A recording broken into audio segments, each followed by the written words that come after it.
దేవునికి స్తోత్రాలు. అలాగే కూడి ఉన్న మీ అందరికీ హృదయపూర్వక వందనాలండి. అందరూ బాగున్నారా? ఏమండి, అందరూ బాగున్నారా? దేవుడు నిజంగా మనల్ని ప్రేమించి ఈ రోజున ఆయన సన్నిధిలో, ఆయన పాదాల దగ్గర దేవదేవుణ్ణి కొనియాడడానికి, కీర్తించడానికి దేవుడు మనకి గొప్ప కృపను, భాగ్యమును మనకి ఇచ్చాడు. దేవుని స్తోత్రం. లోకములో ఎంతోమంది మనకంటే ధనికులు ఉన్నారు, ఎంతోమంది గొప్ప జ్ఞానులు ఉన్నారు, ఎంతోమంది గొప్ప గొప్పవారు ఉన్నారు. కానీ ఏ గొప్పతనము మాలో లేకపోయినప్పటికీ, మనలో లేకపోయినప్పటికీ సృష్టికర్త అయిన దేవుణ్ణి అబ్బా అనడానికి, తండ్రి అనడానికి, నాయనా అనడానికి, ఏమండి, ఆయన మనల్ని స్నేహితులుగా చేసుకున్నాడు. అందుని బట్టి ఆయన నామానికి మరొకసారి మహిమ కలుగును గాక. హల్లెలూయా, హల్లెలూయా. దేవుని వాక్యాన్ని ధ్యానం చేసుకుందాం. పరిశుద్ధ గ్రంథంలో నుంచి ఆది కాండము 24వ అధ్యాయము 40వ వచనాన్ని చదువుకుందాం. ఆది కాండం అండి, 24వ అధ్యాయము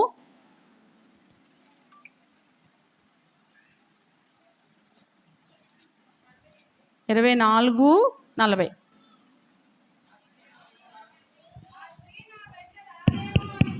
అమ్మ, ఆది కాండం చెప్పానా? 40 మత్తయి సువార్త, క్షమించండి, మత్తయి సువార్త 24వ అధ్యాయము 40వ వచనం. 24:40. ఆ కాలమున ఇద్దరు పొలములో ఉందురు, ఒకడు తీసుకుని పోబడును,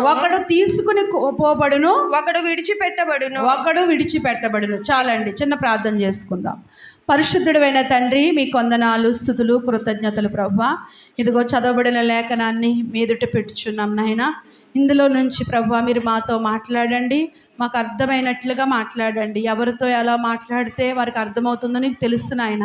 ప్రతి ఒక్కరికి కావలసిన వర్తమానాన్ని మీరు అనుగ్రహించి నాయన నన్ను మరుగుపరచండి. నేనైతే ఒట్టిదాన్ని, బలహీనురాన్ని, నా మాటలు ఎవ్వరికీ ప్రయోజనం లేదు నాయన మీరే మాట్లాడి మహిమ పొందమని యేసు నామములో ప్రార్థిస్తున్నాను తండ్రి, ఆమేన్. మత్తయి సువార్త 24వ అధ్యాయము 40వ వచనాన్ని మనం చదువుకున్నాం. అక్కడ ఆ కాలమున ఇద్దరు పొలములో ఉన్నారంట.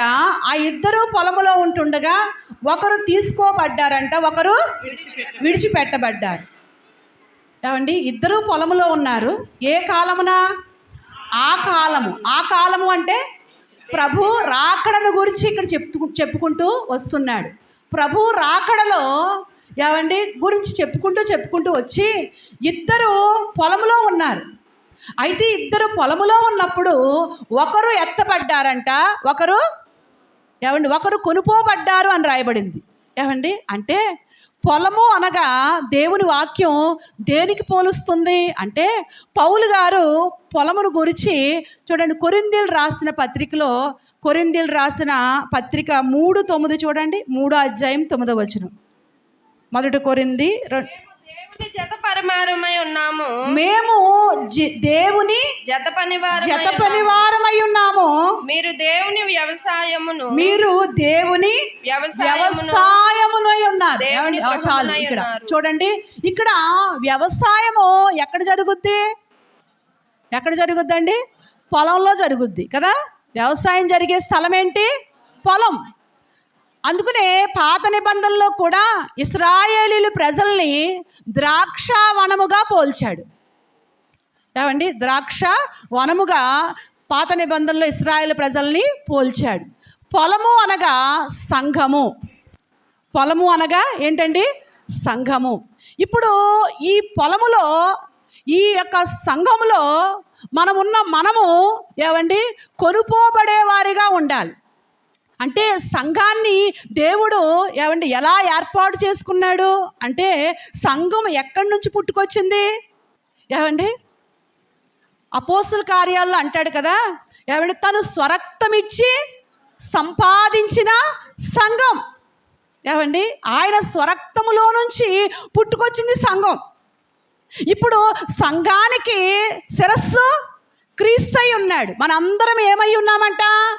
అవయవాలమై ఉన్నాం. ఇందాక మరి సాక్ష్యంలో జ్ఞాపకం చేశారు కదా సండక్క. ఏమండి, మనము సంఘములో ఏమండి అందరము కూడా అవయవాలమై ఉన్నాం. ఏమండి ఒకరికి ఒకరు ఏమై ఉన్నాం, అవయవాలమై ఉన్నాం. ఒక అవయవం బాధపడితే ఏమండి శరీరం అంతా కూడా, ఒక పిల్లేలు ఏమండి ఏదైనా దెబ్బ తగిలితే ఏమండి శరీరం అంతా కూడా బాధపడుతూ ఉంటుంది. అలాగే సంఘము కొరకైన అలాంటి భారము బాధ్యత మన అందరికీ దేవుడు ఇచ్చాడు. దేవుని స్తోత్రం, హల్లెలూయా. కాబట్టి సంఘము దేవుడు ఏర్పరచుకున్నది. సంఘం అంటే ఏంటంటే పరలోకపు గవని.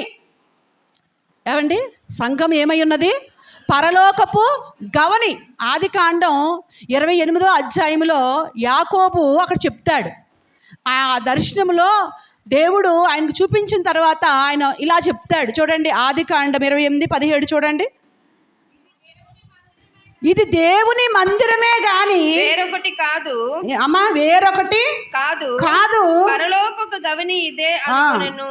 ఏమండి సంఘము అనగా పరలోకపు గవని. ఏమండి సంఘం అనగా ఏంటి? పరలోకపు గవని. సంఘము అంటే ఏమండి పరలోకపు గవని. అసలు సంఘమని దేన్ని అంటాం? ఎవరైతే క్రీస్తు రక్తములో కడగబడి, ఏమండి క్రీస్తు రక్తములో కడగబడిన సముదాయమే సంఘం. దేవుని స్తోత్రం, హల్లెలూయా. సంఘం అంటే క్రీస్తు రక్తములో ఎవరైతే కడగబడతారో వారే ఏమై ఉన్నారు? సంఘమై ఉన్నారు. వారు ఏ కులమైనా కావచ్చు, ఏమండి ఏ మతస్థులైనా కావచ్చు, ఏ ఒక ప్రాంతానికి చెందిన వారైనా కావచ్చు. ఏమండి ఎవరు సంఘమనగా ఎవరు అంటే క్రీస్తు రక్తములో ఎవరైతే కడగబడతారో, ఏమండి క్రీస్తు రక్తములో కడగబడినప్పుడు పరిశుద్ధపరచబడతారు. దేవుని స్తోత్రం. ఏమండి ఎందుకంటే ఈ లోకంలో ఎక్కడా కూడా పరిశుద్ధత అనేది ఎవ్వరూ కూడా ఇవ్వలేనిది. లోకంలో ఎన్నో ఉన్నాయి, ఎన్నో మత ప్రసక్తిలో ఎన్నో కొనసాగుతున్నాయి ప్రపంచంలో. కానీ ఎవ్వరూ కూడా మనిషి యొక్క పాపం నుండి విడుదల చేయలేరు. ఏది కూడా ఏమండి మనిషి పాపము నుండి విడుదల ఇచ్చేది లేదు. ఎన్ని పుణ్యకార్యాలు చేసినా, ఎన్ని ధర్మకార్యాలు చేసినా ఎందులోనూ కూడా మనిషికి పాపక్షమాపణ లేదు. ఏమండి పాపము నుండి విడిపించి విమోచింపచేసేది ఏది అంటే క్రీస్తు రక్తము మాత్రమే. దేవుని స్తోత్రం, హల్లెలూయా. అయితే ఆయన రక్తములో కడగబడిన మన అందరము కూడా ఏమై ఉన్నాము అంటే సంఘమై ఉన్నాం. ఏమై ఉన్నాం? సంఘమై ఉండాలి. అయితే ఇప్పుడు ఈ సంఘము ఏమై ఉన్నది అంటే పరలోకానికి గవనై ఉంది. అంటే ఒక వ్యక్తి పరలోకం వెళ్ళాలంటే సంఘము గుండా మాత్రమే వెళ్ళగలడు. ఏమండి సంఘము లేకపోతే ఏమండి పరలోకానికి వెళ్ళలేడు. ఏమండి సంఘానికి చెంది ఉండాలి. ఏమండి నేటి కాలంలో మరి చాలా చోట్ల సంఘాన్ని నిర్లక్ష్యం చేస్తున్న వాళ్ళు ఎంతోమంది ఉన్నారు. కానీ దేవుని పిల్లలుగా సంఘము ఏమండి దేవుని ఏర్పాటు చేసింది. దేవుడు సంఘం గుండా మాత్రమే, సంఘం ఒక నిచ్చెన లాంటిది పరలోకానికి. కాబట్టి సంఘము ద్వారా పరలోకం వెళ్ళడానికి మనం ఏం చేయాలి? సిద్ధపాటు కలిగి ఉండాలి. ఎలా సిద్ధపడాలి? అసలు సంఘాన్ని ఎలా దేవుడు చూస్తున్నాడు? పాత నిబంధనలో పరమగీతాల్లో ఒక మాట చదివిస్తాను చూడండి. 2వ అధ్యాయము 1 నుంచి 3 వచనాలు చదవండి. పరమగీతాల్లో 2వ అధ్యాయంలో 2వ అధ్యాయం 1 నుంచి 3 వచనాలు. నేను షారోను పొలములో పూయు పుష్పము వంటి దానను. ఏమండి చూడండి, ఇక్కడ అంటాడు నేను షారోను పొలములో పూయు పుష్పము వంటి దానను. ఆ షారోను యొక్క పొలము ఏది అంటే దేవుని సంఘం. దేవుని స్తోత్రం, హల్లెలూయా. ఇప్పుడు ఆ సంఘములో నువ్వు ఎలాగుండాలంట? ఒక పుష్పంలా ఉండాలంట. పూసే పుష్పములాగా ఉండాలంట. 2వ లైన్లో ఏమంటాడు? లోయలలో పుట్టు పద్మము వంటి దానవు. లోయ అంటే పరిశుద్ధ గ్రంథం లోయ దేనికి పోలుస్తుందంటే శ్రమలకు పోలుస్తుంది. ఏమండి అనేకమైన కష్టాలు, సంఘానికి ఎన్నో శ్రమలు వస్తాయి. ఏమండి శ్రమ లేకుండా పరలోక రాజ్యము లేదు. శిష్యులు అంటారు మనం అనేక శ్రమలు అనుభవించి పరలోక రాజ్యం చేరాలంటాడు. కాబట్టి ఇప్పుడు ఈ లోయల లాంటి ఆ శ్రమల గుండా మనం వెళుతున్నప్పుడు, కష్టాల గుండా వెళుతున్నప్పుడు లోయలలో పుట్టు ఎలా ఉండాలి? మనము పద్మములా ఉండాలి. అంతేగాని శ్రమలను బట్టి పారిపోయేవారిగా ఉండకూడదు. ఏమండి, శ్రమలను బట్టి పారిపోవడానికి దేవుడు మనకి పిరికి కలిగిన ఆత్మను ఇవ్వలేదు. మరి ఏ ఆత్మనిచ్చాడు? ఇంద్రియ నిగ్రహము కలిగిన ఆత్మను దేవుడు మనకి ఇచ్చాడు. దేవుని స్తోత్రం. ఎన్ని పోరాటాలైనా మన మీదకు రాని, ఏమండి, ఎలాంటి పోరాటాల్లోనైనప్పటికీ కూడా మనము ఒక పద్మము వలె ప్రకాశించాలి. దేవుని స్తోత్రం. హల్లెలూయా. ఏమండి, ఎందుకంటే ఈ భూమి మీద ఉండగానే శ్రమలు, ఈ భూమి మీద ఉండగానే కష్టం, ఇది విడిచింది. ఒక రోజున మనందరము కూడా ఈ లోకాన్ని విడవాలి. ఏమండి, ఇదే జీవితం కాదు, మరొక ఉన్నతమైన అందమైన జీవితం మన కొరకు దేవుడు దాచిపెట్టాడు. దేవుని స్తోత్రం. హల్లెలూయా. మన అందరము కూడా అందులో ప్రవేశించబోతున్నాం. కాబట్టి ఈ లోకంలో ఎటువంటి లోయల్లాంటి పరిస్థితులు అయినప్పటికీ కూడా దేవుని మీద ఆనుకో. దేవుని స్తోత్రం. ఎవరి మీద ఆనుకోవాలి? మనం దేవుని మీద ఆనుకోవాలి. మన బలం ఎవరు? దేవుడే. నీ ప్రతి పరిస్థితిలో కూడా దేవుని మీద ఆనుకో. ఒక లోయలో పుట్టు ఒక పద్మములాగా నువ్వు ఉండాలని దేవుడు ఆశిస్తున్నాడు. ఎన్ని శ్రమలలో నువ్వు వెళితే దేవుడు అంత బహుమానం నీకు ఇస్తాడు. దేవుని స్తోత్రం. శ్రమలో నువ్వు నిలబడినట్లయితే, ఏమండి, ఒక రోజున పేతురు రాసిన పత్రికలో అంటాడు, ప్రభు ఎదుట మెప్పును మహిమను ఘనతను కలుగుటకు కారణమవుద్దంట. ఏంటి? శ్రమ. ఏమండి, లోకంలో ఉన్న వాళ్ళు అన్యజనులు అంటారు, మీకు ఎందుకు వస్తున్నాయి శ్రమలో అని అడుగుతారు. ఎందుకంటే వాళ్ళకి వాక్యం తెలియదు కనుక.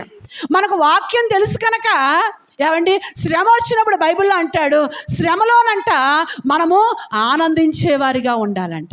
దేవుని స్తోత్రం. హల్లెలూయా. ఎందుకంటే శ్రమలు సిరులు.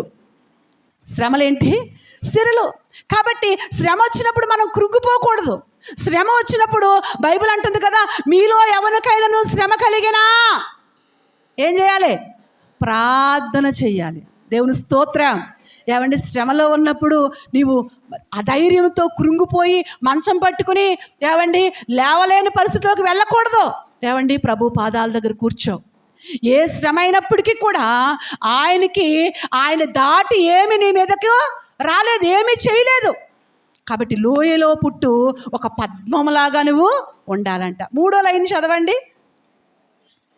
అదే బలు రక్కసి చెట్లలో, ఏమండి, బలు రక్కసి చెట్లలో వల్లి పద్మము వలె కనబడుచున్నావు. దేవుని స్తోత్రం.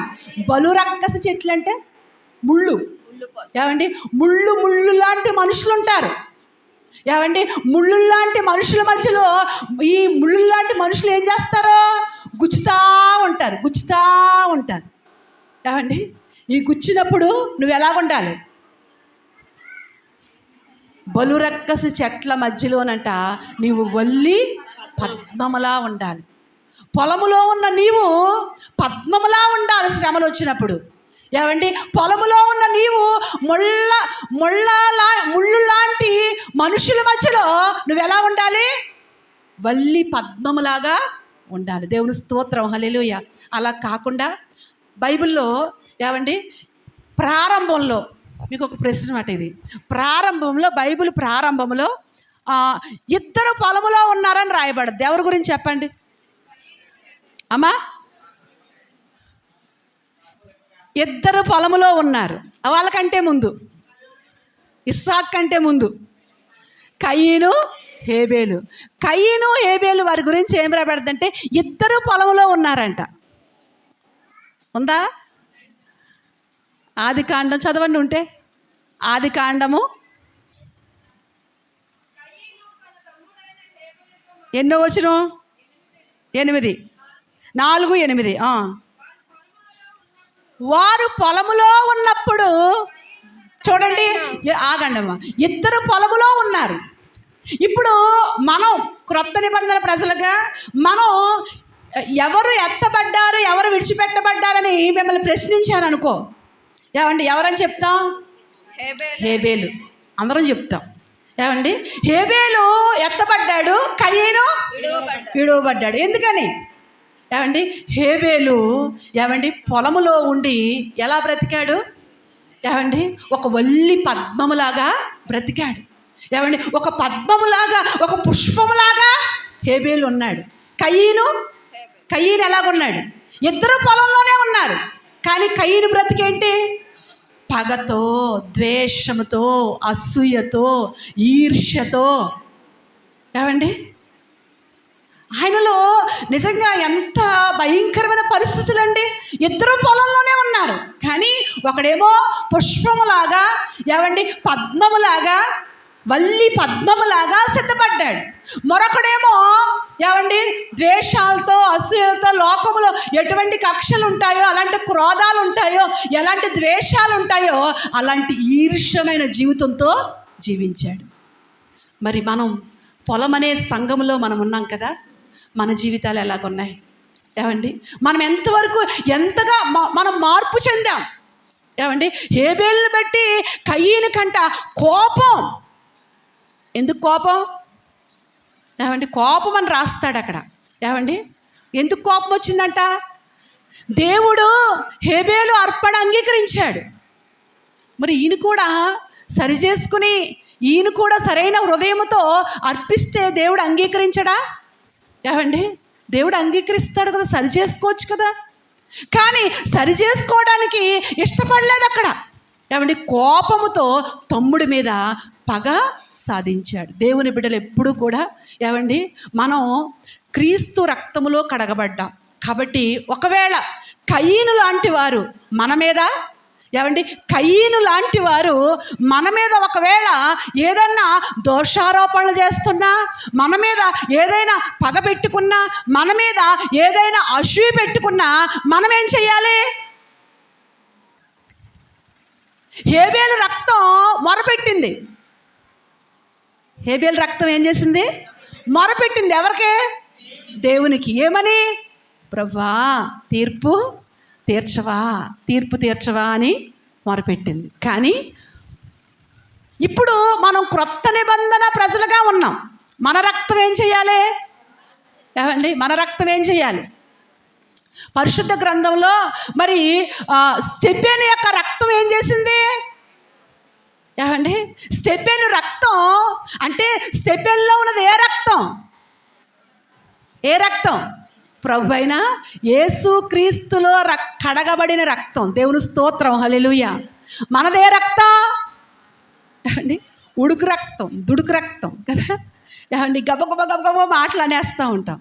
కానీ నిజంగా ఇక్కడ కల్వరి రక్తములో ఉన్న ఆ ప్రేమ చూడండి. స్టెఫెను ఏమండి రాళ్లతో కొట్టబడుతున్నప్పటికీ కూడా ఏమండి క్షమాపణ. పొలములో సంఘములో ఉన్న స్టెఫెను ఎంతగా సిద్ధపడ్డాడండి. 8,000 మంది సంఘములో ఉన్నాడు స్టెఫెను. కానీ స్టెఫెను ఏమండి బ్రతికిన కాలంలో చూసినట్లయితే తక్కువ కాలం బ్రతికాడు ఆయన.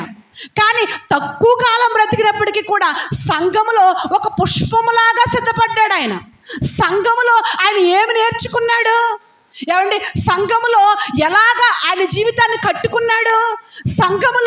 సంఘము ద్వారా ఎలా ఆయన క్రీస్తు స్వరూపంలోకి వచ్చాడు అని చూస్తే ఆయన మరణమే ఒక సాక్ష్యం. దేవుని స్తోత్రం, హల్లెలూయా.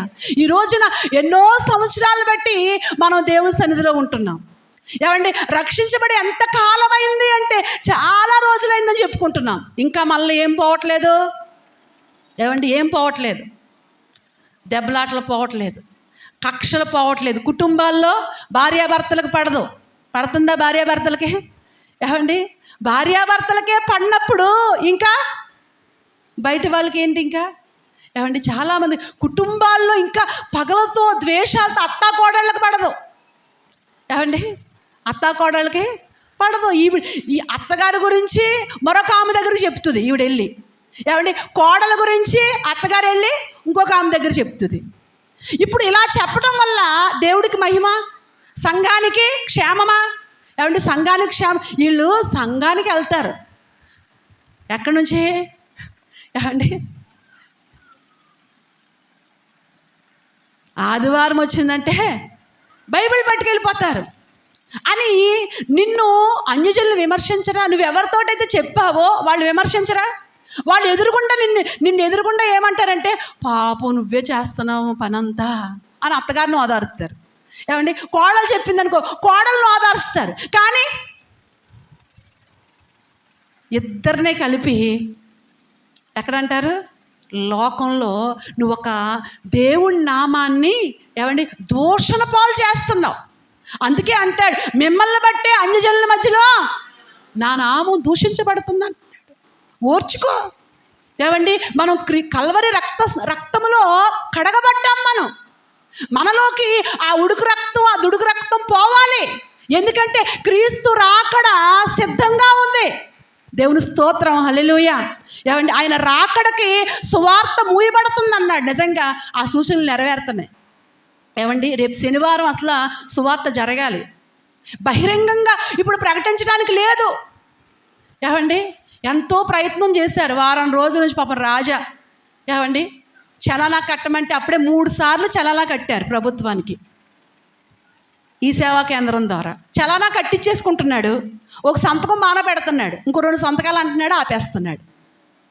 మీకు అంత అవసరమా? మీరు ఎందుకు ప్రకటించాలి? ఎందుకు మీ మనుషులు మార్చేస్తున్నారు మీరు?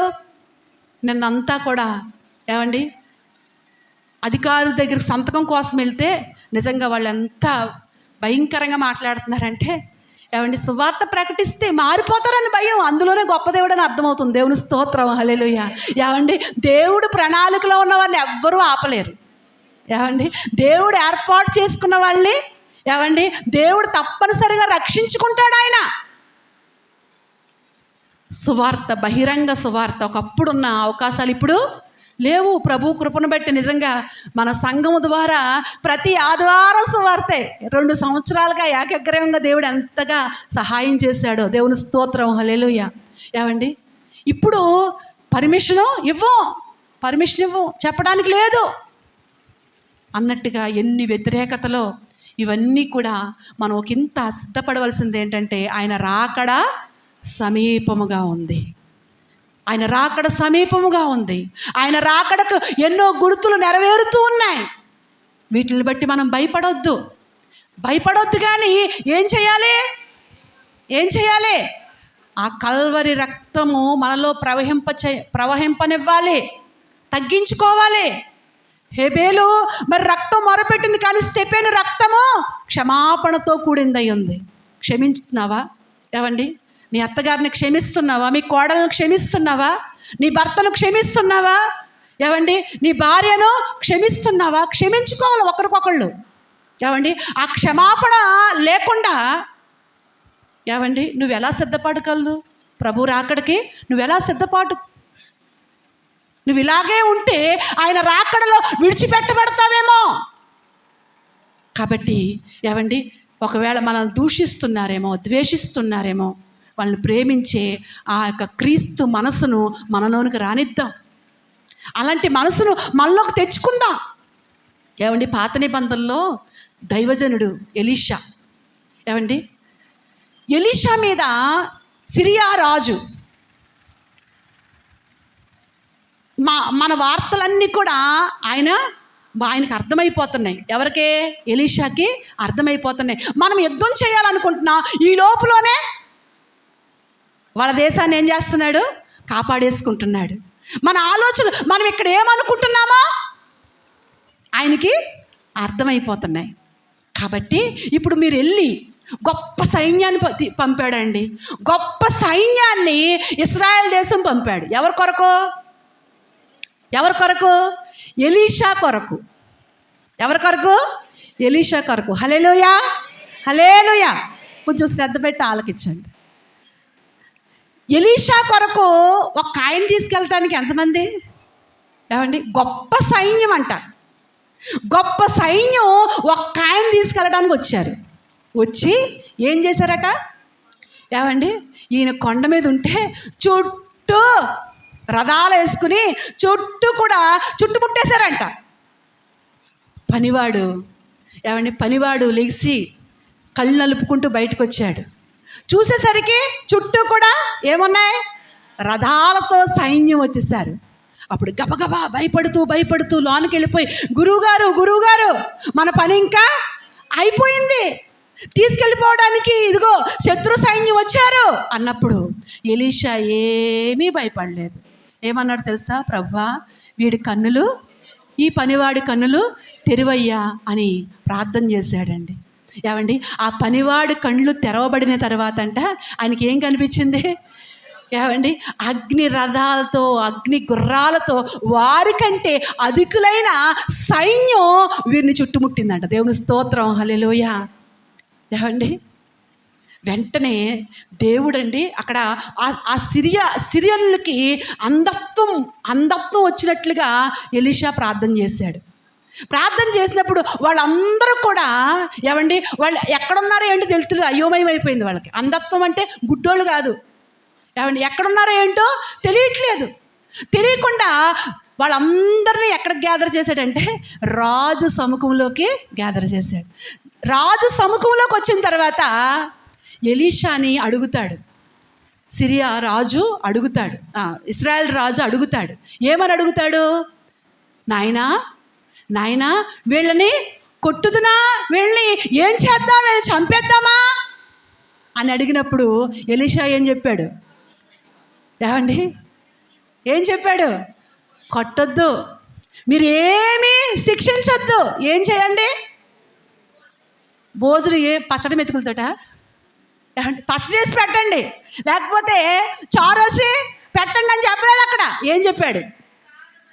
విస్తారమైన ఆ క్రొవ్విన వాటిని వధించి వీళ్ళకి ఏం పెట్టండి?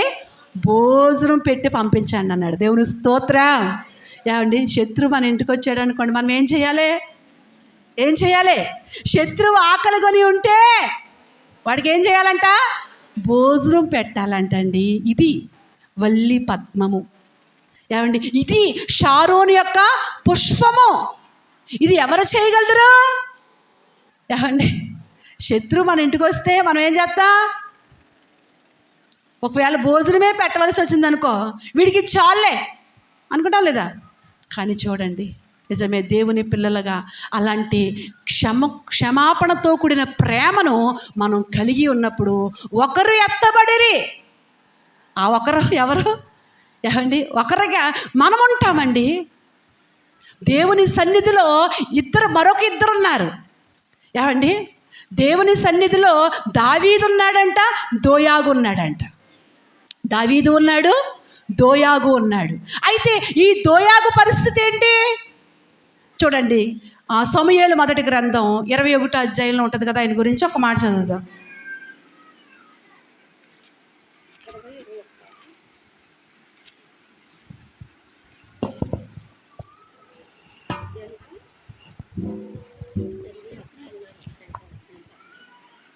ఏడో వచనం, 21:7. ఆ దినమున సౌలు యొక్క సేవకులలో ఒకడు అక్కడ యెహోవా సన్నిధిని ఉండెను. అతని పేరు దోయాగు. ఈ దోయాగు ఎలాంటి వాడో 52వ కీర్తనలో రాస్తాడు. చూడండి, 52వ కీర్తన చదవండి. 52వ కీర్తన. సూర్యుడు చేసిన కీడును బట్టి, ఆ పై వచ్చి చిన్న చిన్న అక్షరాలు ఉంటాయి కదా, ప్రధాన గాయకునికి ఏదోమీయుడైన దోయాగు సౌలు వద్దకు వచ్చి దావీదు అహీమెలెకు ఇంటికి వచ్చి ఉన్నాడని అతనితో చెప్పినప్పుడు దావీదు రచించిన దైవ ధ్యానము ఏంటి? సూర్యుడా చేసిన కీడును బట్టి నువ్వెందుకు అతిశయపడుచున్నావు? దేవుని కృప నిత్యముండును. ఏమండి, దోయాగు కీడు చేశాడు. కీడు చేయాలని, దావీదుకి కీడు చేయాలని ఏమండి సౌలు అనవసరంగా అపార్థం చేసుకుని, ఏమండి దావీదు యొక్క మంచి బుద్ధిని బట్టి, ఏ బుద్ధిని బట్టి? మంచి బుద్ధి. దావీదుది ఎంత మంచి బుద్ధి అంటే ప్రజలందరిలో కూడా ఏమండి ఘనత పొందుకుంటున్నాడంట. అందరిలో కూడా ఏమండి, అబ్బా దావీదు సుబుద్ధి కలిగిన వాడు. ఏమండి, ఎప్పుడైతే వాళ్ళందరూ అలాగంటున్నారో ఈ సౌలు ఎలా అర్థం చేసుకుంటున్నాడంటే, ఇప్పుడు నా రాజ్యాన్ని దొంగిలించేస్తాడు. ఏమండి, దావీదేమో మంచి బుద్ధి కలిగి ఆలోచిస్తుంటుంటే ఈ సౌలు ఏం చేస్తున్నాడు? ఏమండి, దాన్ని ఎలా ఆలోచించుకుంటున్నాడు? ఏమండి, దుర్బుద్ధితో ఆలోచన చేస్తున్నాడు. దావీదేమో మంచి బుద్ధి కలిగి సౌలుకు క్షేమం కలిగించాలి అని ప్రతి విషయంలో ఎంతో మంచిగా ఉంటున్నాడు. ఏమండి, నిజమే, లోకంలో మనుషులు మంచిగా ఉన్నా చూడలేరు. ఏమండి, మనం మంచిగా బతుకుతున్నాం అనుకోండి, ఓర్చుకోలేరు కొంతమంది. ఏమండి, ఇక్కడ ఓర్చుకోలేకపోతున్నాడు సౌలు. దుర్బుద్ధితో ఏమంటున్నాడంటే, ఇదిగో రాజ్యం లాగేసుకోవాలనుకుంటున్నాడు అన్నట్టుగా సౌలు వెంటాడుతూ ఉన్నాడు. వెంటాడుతూ ఉంటుంటే అక్కడ యాజకుడు దావీదుకి హెల్ప్ చేశాడు, సహాయం చేశాడు. ఆ విషయాన్ని ఇప్పుడు సౌలు దగ్గరికి వెళ్ళి, ఏమండి, సౌలుకి ఒక ఎలా చెప్తున్నాడు, వ్యతిరేక భావంతో చెప్తున్నాడు. ఏమండి, వ్యతిరేక భావంతో దావీదుని గురించి, ఏమండి, సౌలుకి వ్యతిరేక భావంతో చెప్తున్నాడు. ఆ వ్యతిరేక భావంతో చెప్పినప్పుడు వెంటనే సౌలు, ఏమండి, దోయాగు మాటలు నమ్మి 85 మంది యాజకుల్ని చంపించేశాడు దోయాగు చేత. ఎంతమంది? 85 మంది యాజకుల్ని చంపేమని రాజ్యంలో వాళ్ళని ఆజ్ఞాపిస్తే వాళ్ళు అన్నారు, మేము యాజకులను చంపం, మేము యాజకులను చంపి మేము పాపం కట్టుకోలేం అంటే దోయాగుకి ఇచ్చాడు ఆ అవకాశం. దోయాగుకి ఇవ్వగానే దోయాగు వెళ్ళి 85 మందిని చంపేశాడు. అప్పుడు దావీదు ఈ కీర్తన రచిస్తున్నాడు. ఏమంటున్నాడంటే, నీవు చేసిన కీడును బట్టి నువ్వెందుకు అతిశయపడుచున్నావు? 52వ కీర్తనలో, దేవుని కృప నిత్యముండును, మోసం చేయవాడా వాడిగల మంగళ కత్తి వలె నీ నాలుక నాశనము చేయుచున్నది. నీ నాలుక ఏం చేసింది? 85 మంది యాజకుల్ని పట్టణ పెట్టుకున్నావు కదయ్యా నువ్వు. నీ మాటలతో, ఏమండి, 85 మందికి నాశనం తెచ్చావు నువ్వు అంటూ ఏమంటాడంటే, మేలు కంటే కీడు చేయుటయు, నీతి పలుకు కంటే అబద్ధములు చెప్పుటయు నీకు ఇష్టం. ఏమండి, ఏంటి ఇష్టం నీకు? మేలు కాదు, కీడే ఇష్టం నీకు. ఏమండి, నీతి కాదు, అబద్ధమే ఇష్టం నీకు. ఎక్కడున్నాడు ఈ దోయాగు? లోకంలో లేడు. అమ్మా, లోకంలో ఉన్న వాళ్ళ గురించి చెప్పుకుంటలేదు మనం. ఎక్కడున్నాడు? దేవుని సన్నిధిలో ఉన్నాడు. దేవుని సన్నిధిలో ఉండి ఈయన బ్రతుకు చూడండి. ఏమండి, నాలుకంట ఒక కత్తిలాగా అబద్ధమే, నీతి పలుకుట కంటే అబద్ధము పలుకుటయే, ఏమంటే అబద్ధము చెప్పుటయే నీకు ఇష్టము అని సెలా అంటాడు. సెలా అంటే ఏంటి? ఆగు, ఏమైందో ఆలోచించు అని. తర్వాత ఏమంటాడు? కపటమైన నాలుక గలవాడా, అధిక నాశనకరములైన మాటలే నీ ఇష్టం అని చెప్తూ, కావున దేవుడు సదాకాలము నిన్నేం చేస్తున్నాడు? అణగగొట్టును. ఎవరిని అనగొడతాడంట? ఏమండి, ఎవరైతే దేవుని భయం లేకుండా నాలుకను వారి ఇష్టానుసారంగా మాట్లాడుతూ, ఏమండి, వారి ఇష్టం వచ్చినట్లుగా దూషిస్తూ ద్వేషిస్తూ, ఏమండి, మాట్లాడుతూ ఉంటారో వారినంట మనుషులు అనగగొట్టరు. ఎవరు అనగొడతారు? దేవుడే అనగొడతాడంట. దేవుడు అనగొడితే ఎవరు పైకి లేవగలరు? ఎవరు పైకి లేవనెత్తగలరండి? ఏమండి, ఎవ్వరూ లేవనెత్తలేరు. అందుకే దేవుని పిల్లలుగా మన మాటలు ఏమై ఉండాలి? ఇష్టం వచ్చినట్టుగా మాట్లాడకూడదు. ఏమండి, అవసరమైతే నిన్నెవరైనా అన్నారా, బాధపడు తిరిగి. ఎందుకంటే ఏమండి, బాధపడు వారికి దేవుడు దగ్గర అయిపోతాడు. దేవుని స్తోత్రం, హల్లెలూయా. ఎవరైనా మనల్ని అన్నారనుకోండి, తిరిగి అనలేదు, మనం తిరిగి వాళ్ళతో పోరాడడానికి దిగలేదు, వాళ్ళ మీదకి దెబ్బలాటకి వెళ్ళలేదు. ఏమండి, మనం బాధపడుతూ ఉన్నప్పుడు దేవుడు మనకి ఏమైపోతాడు? దగ్గర అయిపోతూ ఉంటాడు. దేవుని స్తోత్రం. మా పిల్లలతో నేను అదే చెప్తాను, చాలాసార్లు చెప్తాను, అమ్మా మీరు అవసరమైతే బాధపడండి, కానీ గమ్ముని నోరు జారొద్దు. ఎన్నోసార్లు చెప్పాను నేను. ఏమండి, వాళ్ళు అలాగే ఉంటారు. కానీ తొందరపడి ఎవరిని కూడా మాట్లాడొద్దు. అది భర్తనైనా, అత్తగారినైనా, ఏమండి, పిల్లలనైనా, ఎవరినైనా, తోటి వాళ్ళనైనా, ఏమండి, నోరుంది కానీ పారేసుకుంటే, ఒకవేళ ఎవరైనా ఏదన్నా అన్నారా, బాధపడు, దేవుని దగ్గర బాధపడితే దేవుడు నీ పక్షం అయిపోతాడు. ఆయన దేవుని స్తోత్రం, హల్లెలూయా. దావీదు మాట్లాడినాడు, షిమీ మాట్లాడినాడు, దేవుడు ఏమైపోయాడు? దావీదుకి దగ్గరైపోయాడండి, దగ్గరైపోయాడు. నిజమే, ఎవరైతే మాటలు అనుభవిస్తారో వారికి దేవుడు ఏమైపోతాడు? దగ్గరైపోతాడు. ఎప్పుడు? తిరిగి అనకుండా మనం ఎప్పుడైతే సహించుకుంటామో, ఓర్చుకుంటామో వాళ్ళకి దేవుడు దగ్గర అయిపోతూ ఉంటాడు. దేవుని స్తోత్రం, హల్లెలూయా. అలా కాకుండా మనం ఇష్టం వచ్చినట్టు, వాళ్ళ ఇష్టం వచ్చినట్టు అన్నారని మనం ఇష్టం వచ్చినట్టు మనం అంటే ఏమండి, మనము సిద్ధపాటులో ఉండలేం. ఆయన రాకడకు ఎత్తబడేవారిగా సిద్ధపడలేం. కాబట్టి చూడండి, దోయాగు ఇలా భయంకరమైన మాటలతో ఏమండి భయంకరమైన నష్టాన్ని తెచ్చిపెట్టాడు. అక్కడ తెచ్చిపెట్టడం వల్ల దేవుడే దోయాగునంటే ఏం చేశాడంటండి? అణగగొట్టాడంట. కావున దేవుడు సదాకాలము, ఏ కాలము? సదాకాలము నిన్నేం చేశాడు? అణగగొట్టును. కాబట్టి దేవుడు అణగగొట్టేదాకా మనం వెళ్ళొద్దు, జాగ్రత్త. ఏమండి, దేవుడు అణగగొట్టేదాకా, ఆ దేవుడు అణగగొట్టే పరిస్థితికి మనం వెళ్ళొద్దు. నోరుంది కదా, బలం ఉంది కదా, జ్ఞానం ఉంది కదా, నేనేం చేసినా నెగ్గుతుంది కదా అనుకోవద్దు. నీవు దేవునికి భయపడు. దేవుని స్తోత్రం, హల్లెలూయా. ఇక్కడ చూసినట్లయితే ఆ తర్వాత అంటాడు, నిన్ను పట్టుకుని ఆయన నీ గుడారములో నుండి నిన్నేం చేసును? పెళ్ళగించును అని చెప్పుకుంటూ 8వ వచనంలో అంటాడు కదా, నేనైతే ఏమండి దేవుని మందిరములో పచ్చని ఒలీవ చెట్టు వలె ఉన్నాను. దేవుని స్తోత్రం. ఏమండి, నీవు దేవుని సన్నిధిలో ఎలా సిద్ధపడాలి? పచ్చని ఒలీవ చెట్ల సిద్ధపడాలి. అంతేగాని ఏమండి నోరు పడేసుకోవడం, నీ ఇష్టం వచ్చినట్టుగా మాట్లాడడం, నీ ఇష్టం వచ్చినట్లుగా కీడులు తలపెట్టడం, ఇవన్నీ చేసినట్లయితే పొలములోనే ఉన్నావు, కానీ నువ్వు కూడా ఒక బలురక్కసి చెట్ల స్వభావం కలిగి ఉన్నావు.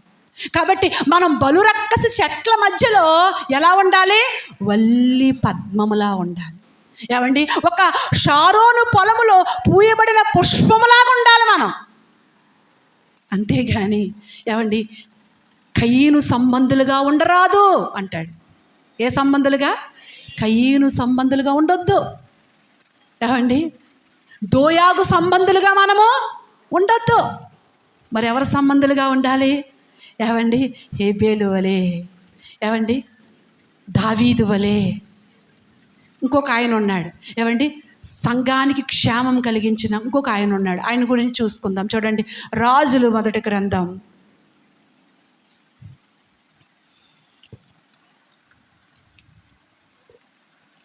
2 రాజులు కాదు, క్షమించండి, 2 సమూయేలు గ్రంథం 23-24. 23-24. ఆ 30 మంది ఎవరనగా అందులో ఒక ఆయన ఎవరంటే బెనాయా. మీరు ఇంటికి వెళ్ళిన తర్వాత చదివితే లేట్ అయిపోద్దని చెప్పేస్తున్నాను. అందులో ఒక ఆయన ఎవరంటే బెనాయా. ఏమండి, దావీదు రాజ్యము ఆ రోజుల్లో ఎలా ఉంది అంటే ఏమండి ఒక సంఘముగా తన రాజ్యాన్ని కట్టుకున్నాడు దావీదు. దేవుని స్తోత్రం. ఏమండి, దావీదు రాజ్యాన్ని ఎలా కట్టుకున్నాడు? ఒక సంఘముగా కట్టుకున్నాడు. అందుకే 122వ కీర్తనలో ఏమంటాడంటే, 122వ కీర్తన చదవకుండా చెప్పండి. యెహోవా మందిరమునకు వెళ్ళుదామని జనులు నాతో అనినప్పుడు నేను సంతోషించాను. దేవుని స్తోత్రం. అంటే తన రాజ్యాన్ని ఎలా కట్టుకున్నాడు అంటే ఒక సంఘముగా కట్టుకున్నాడు. అందుకే దావీదు గురించి ఏం రాయబడద్దంటే అపోస్తల కార్యాల్లో 13వ అధ్యాయంలో అనుకుంటే చూడండి, 13వ అధ్యాయంలో వచనం, ఆ తరము వారికి దావీదు సేవ చేశానని ఉంటుంది కదా. ఎన్నో వచనం?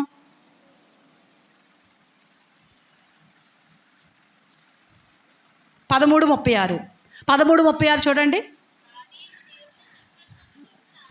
దావీదు దేవుని సంకల్పము చొప్పున తన తరము వారికి సేవ చేసి నిద్రించెను. దేవుని స్తోత్రం, హల్లెలూయా. తన తరము వారికి ఏం చేశాడట? సేవ చేశాడంట.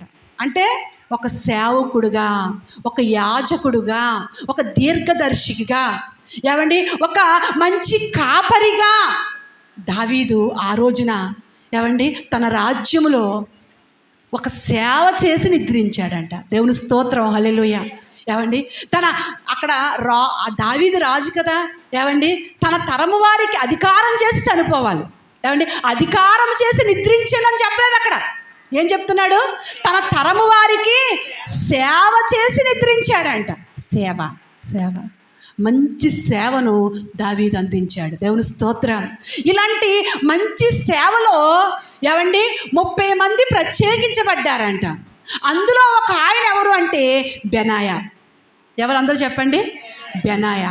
ఈ బెనాయా 30వ వచనం 2వ సమూయేలు గ్రంథంలో ఇందాక చదివిన కాడ ఆ అధ్యాయంలోనే 30వ వచనం చదవండి. 39వ వచనం.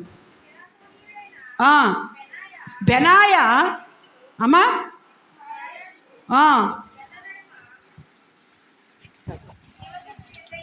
నివసించి ఇత్తయి చాలండి. ఆయన పేర్లు ఉంటాయి కదా. ఇక్కడ ఈ బెనాయాని 30 మందిలో కూడా దేవుడు అక్కడ దావీదు ద్వారా ఏర్పాటు చేసుకున్నాడు. అయితే ఈ బెనాయా అండి దావీదుకు చేసిన మేలు ఎంత అంత కాదు. ఏమండి సంఘానికి దావీదు రాజ్యానికి చేసిన మేలు ఇంత అంతా కాదు. దేవుని స్తోత్రం. హల్లెలూయా.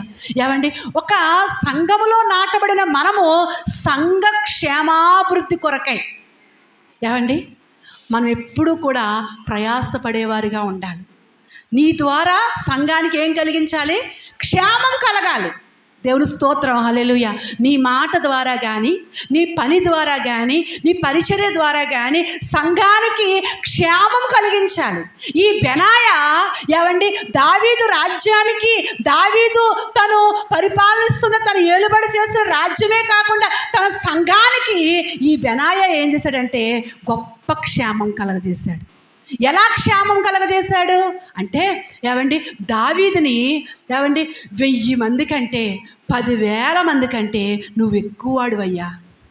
ఏమండి 1000 మంది కంటే 10,000 మంది కంటే నీవు ఎక్కువవాడు. కాబట్టి నీవు క్షేమంగా ఉండాలి. నువ్వెలా ఉండాలి? క్షేమముగా ఉండాలి. నిజమే. ఈ రోజున సంఘం కూడా ఏమండి దైవజనుని యొక్క క్షేమము కోరాలి. దేవుని స్తోత్రం. హల్లెలూయా. నిజమే. అలాంటి క్షేమం కోరే క్షేమము కోరి ప్రార్థించే దేవుని బిడ్డలు ఈ రోజున మనకి ఎంతోమంది ఉన్నారు. అందుని బట్టి ఆయన నామానికి మహిమ కలుగును గాక. హల్లెలూయా. ఏమండి ఇక్కడ ఈ బెనాయా అలాంటి క్షేమాన్ని కోరేవాడు. బెనాయా అనే మాటకు అర్థం ఏంటంటే కట్టబడుచున్నవాడు. అందరూ చెప్పండి ఏంటి అర్థం? కట్టబడుచున్నవాడు. మనం కూడా సంఘములో ఏం చేయబడాలి? కట్టబడాలి. దేంతో కట్టబడాలి? దేవుని వాక్యము చేత మన యొక్క ఆధ్యాత్మిక జీవితాన్ని, మన మనస్సును కట్టుకుంటూ ఉండాలి. ఏమండి పేతురు రాసిన పత్రికలో అంటాడు కదా, ఏమండి మనస్సును నడుమును కట్టుకొనుడి. ఈ మనస్సును దేని చేత కట్టుకోవాలి? దేవుని వాక్యము చేత కట్టుకోవాలి. సంఘంలో ఉన్న నీవు వాక్యము చేత నీ మనస్సును కట్టుకోవాలి, నీ జీవితాన్ని కట్టుకోవాలి.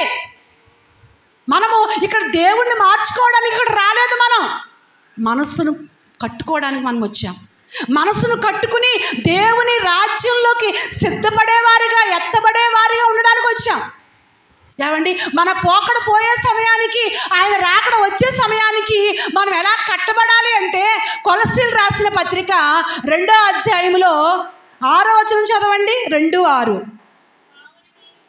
కావున మీరు ప్రభువైన క్రీస్తు యేసును అంగీకరించిన విధముగా ఆయన యందు వేరు పారిన వారై అమ్మ ఇంటి వలె కట్టబడుచు. ఏమండి ఎలా కట్టబడాలంట? ఇంటి వలె కట్టబడుచు. ఆ రోజు ఒక్కొక్క ఇటుక. ఏమండి ఇటుకలు ఇలాగా ఒకదాని మీద ఒకటి పేర్చబడుతూ వెళ్ళినప్పుడు ఇంటి వలె మనం కూడా మన ఆధ్యాత్మిక జీవితాలండి కట్టబడాలి. అలా కట్టబడుట కొరకే సంఘంలో నిన్ను పెట్టాడు. ఏమండి నీ దేవుని కొరకు నువ్వేదో చెయ్యాలని దేవుడు పెట్టుకున్నాడు నిన్ను సంఘంలో. దేవుని స్తోత్రం. హల్లెలూయా. ఒక కట్టడంలాగా నువ్వు కట్టబడాలి. కట్టబడుతున్నావు అలాగా? ఏమండి దేవుని కొరకు ఏది నీ బాధ్యత? ఎలా నువ్వు బ్రతుకుతున్నావు దేవుణ్ణి కలిగి ఉండి? ఈ బెనాయా ఒక సామాన్యుడు, ఒక సామాన్యమైన వాడు. కానీ ఆ సంఘములో ఎలా ఉన్నాడు అంటే 20వ వచనం చదువుదాం. 20వ వచనం 2 సమయాల గ్రంథంలో ఇందాక చదివాం కదా. మరియు క్రియల చేత క్రియల చేత ఘనత నొందిన ఒక పరాక్రమశాలికి పుట్టిన యెహోయాదా కుమారుడైన బెనాయా. దేవుని స్తోత్రం, హల్లెలూయా. ఏమండి, క్రియల చేత ఘనత పొందినవాడంట. మనం కూడా మనలో ఏముండాలి? క్రియలు ఉండాలి. క్రియలు లేని విశ్వాసం మృతం. ఏది క్రియలు ఉన్నాయా నీ జీవితంలో? ఏమండి, క్రియలు లేకుండా నేను ఎంత భక్తి కలిగి ఉన్నానని చెప్పుకుంటే అదంతా సున్నా. ఏమండి, ఇక్కడ యెహోయాదా క్రియలు కలిగిన వాడంట. తనకు పుట్టిన పుట్ట ఈ బెనాయా. ఏమండి, ఈ బెనాయా ఏం చేశాడు? ఇంకా కిందకి చదవండి. ఈ మోయాబీల సంబంధులకు ఎంతమంది? 2 శూరులంట. ఎవరు అంటారు వాళ్ళు? ఏమండి, మోయాబీయులంట. 2 శూరులు ఆ రాజ్యంలోకి వచ్చారు. అంటే ఎందుకు వచ్చారు వాళ్ళు? గూఢాచారులుగా వచ్చారు. ఎందుకు వచ్చారండి? గూఢాచారులుగా. అంటే ఆ రహస్యాల్ని తెలుసుకుని పాడు చేయడానికి వచ్చారు. రాజ్యాన్ని, ఆ సంఘాన్ని పాడు చేయడానికి వచ్చారు. ఇప్పుడు పాడు చేయడానికి వచ్చిన వాళ్ళని ఈ బెనాయా ఏం చేశాడట? ఏమండి, చంపి పాడేశాడంట. నిజమే, దేవుని సంఘములోనికి ఏమండి ఇలాంటి వ్యతిరేకతల్ని మనం ఏం చేయాలి? చంపి పాడేయాలి. దేవుని స్తోత్రం, హల్లెలూయా. వ్యతిరేకతల్ని మనము చోటివ్వకూడదు.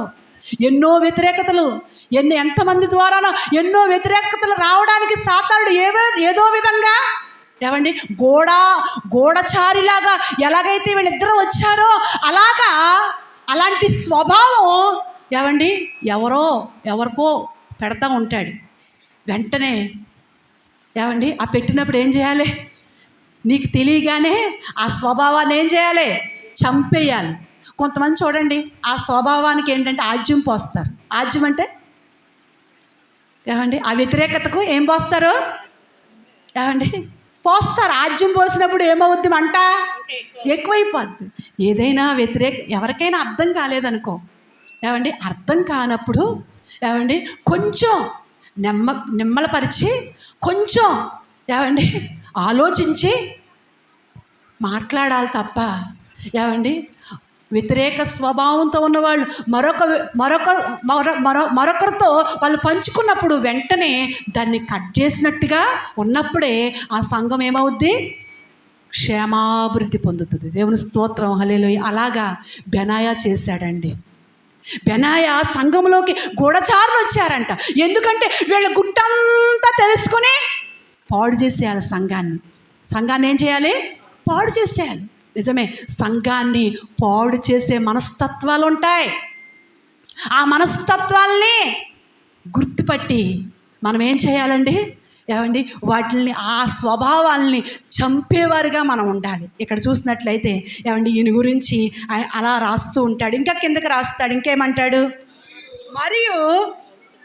మరియు మంచు కాలమున ఏమండి మంచు కాలమునంట ఒక బావి ఉందంట.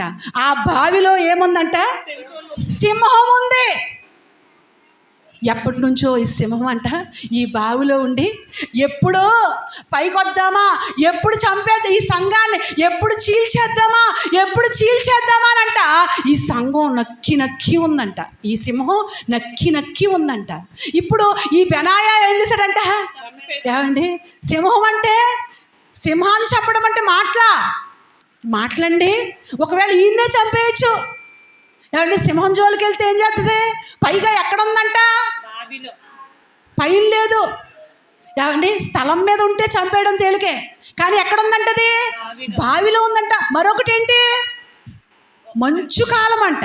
ఏ కాలం అంటండి? మంచు కాలములో. ఆ మంచు కాలములో అసలు ఆ సింహాన్ని చంపడం అంటే అది ఎంత అసాధారణమైన పరిస్థితి అండి. ఏమండి, ఎంత అసాధారణమైనప్పటికీ కూడా బెనాయా ఉద్దేశం ఏంటంటే, నాకు కష్టమైనా కానీ ఏమండి, నేను చచ్చిపోయినా సంఘానికి క్షేమం కలిగించాలి. దేవుని స్తోత్రం, హల్లెలూయా. ఏమండి, ప్రాణాన్ని సహితము కూడా సంఘం కొరకు ఎలా ఎంచుకున్నాడు? పెంటగా ఎంచుకున్నాడు. ప్రాణం తెగించి సంఘాన్ని కాపాడాడు. దేవుని స్తోత్రం. మన జీవితాల్లో కూడా సంఘము, సేవకుడు, సంఘము అనే ఎందుకంటే సంఘం మనుషులది కాదు. ఎవరిది సంఘం? దేవునిది. కాబట్టి సంఘానికి క్షేమము కలిగించే విషయంలో బెనాయా లాంటి బాధ్యత నువ్వు కలిగి ఉండాలి. ఏమండి, ఏ సింహము ఎటువంటి మరి ఆ అపవాది క్రియలు కూడా సంఘంలోనికి చోటు రానివ్వకూడదు. అలాగా నువ్వు కాపాడగలిగే ఆ మనస్తత్వాన్ని నువ్వు కలిగి ఉండాలి. ఇంకా ఏం చేశాడంట? 21వ వచనం చదవండి. 21. ఇంకను చూడండి, ఇన్ని చేశాడు కదా. ఏమండి, గూఢాచారం చంపేశాడు. ఏమండి, సింహాన్ని చంపేశాడు. ఆ సంఘానికి మరి హానికి ఉన్న అన్నీ చంపేశాడు. ఇంత చేసినా అమ్మ ఎన్ని చేశానో అనుకున్నాడా? ఏమండి, ఇన్ని చేశానో అయినా దావీదు గుర్తించాడా? ఇన్ని చేశానో నన్ను ఎవరైనా గుర్తించాడా అనుకున్నాడా? చాలాసార్లు మనం ఏమనుకుంటాం? ఏమండి, ఏదైనా చిన్నది చేయగానే ఏమనుకుంటాం మనం? నన్ను గుర్తించలేదు పాస్టర్ గారు, అసలు నేను కనపడను అసలు. ఎవరికే? సంఘం కొరకు నేను ఎంత చేస్తుంటే నేను కనపడను. ఆయన కళ్ళు నెత్తికెక్కేశాయి. ఎక్కడికే? ఏవండి, నోరు ఎవడు గుడ్డోడు, ఎవడు చెవిటోడు? నా సేవకుడు తప్ప ఎవడు గుడ్డోడు, ఎవడు చెవిటోడు అని అడుగుతున్నాడు. ఇష్టం వచ్చినట్లుగా మాట్లాడుతూ ఉంటారు చాలామంది. అందుకనే సేవకుడి యొక్క బ్రతుకంట బజార్లో ఆనవాయి లాంటిదంట. సేవకుడు బ్రతుకు ఎలాంటిది? బజార్లో ఆనవాయి అంటే బయటోడు గిలుతాడు, లోనోడు గిలుతాడు అంటండి. గిలుతువేడు పని. ఇంకా ఏమండి, బెనాయా అలా గుర్తింపు కోరుకోలేదు, చేశాడు.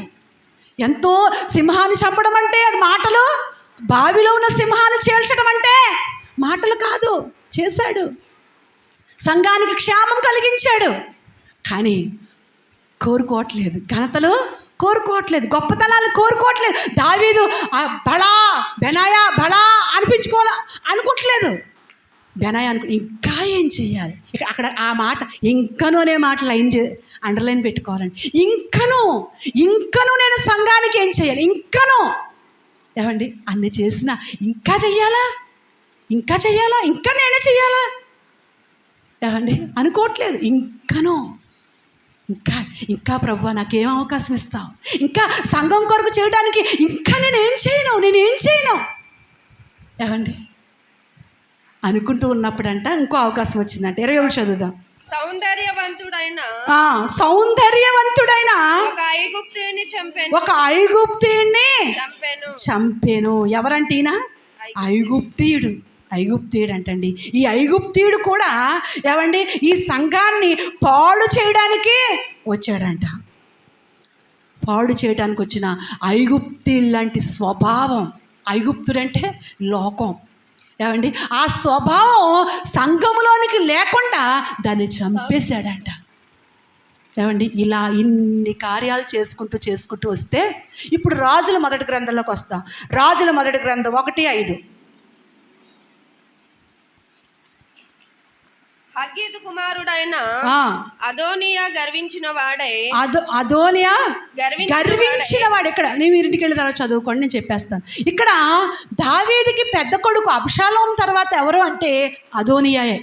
ఏమండి ఈ అదోనియా అంటండి తను రాజు అవ్వాలని తన సొంతంగా ఆలోచన చేసుకుని, ఏమండి తను రాజు ఇంక దేవుడి ప్రమేయం లేకుండా, దేవుని యొక్క ఆలోచన లేకుండా తనంతటి తానే రాజుగా అవ్వాలని ఆలోచన చేసుకుంటూ ప్రయత్నాలు చేసుకుంటూ కొంతమందిని చెరుపుతున్నాడంట. ఏమండి ఇప్పుడు దావీదు యొక్క సంఘంలో కొంతమందిని ఏం చేశాడు? చెరిపేశాడు. చాలామందిని చెరిపేశాడు. కానీ బెనాయా జోలికి మాత్రం రాలేదంట. ఎవరికి జోలు రాలేదు? బెనాయా జోలికి మాత్రం రాలేదు. ఎందుకని? ఏమండి? దావీదు మీద కుట్ర చేశాడు. దావీదుకు తెలియకుండా ఎన్నెన్నో చేసేసాడు.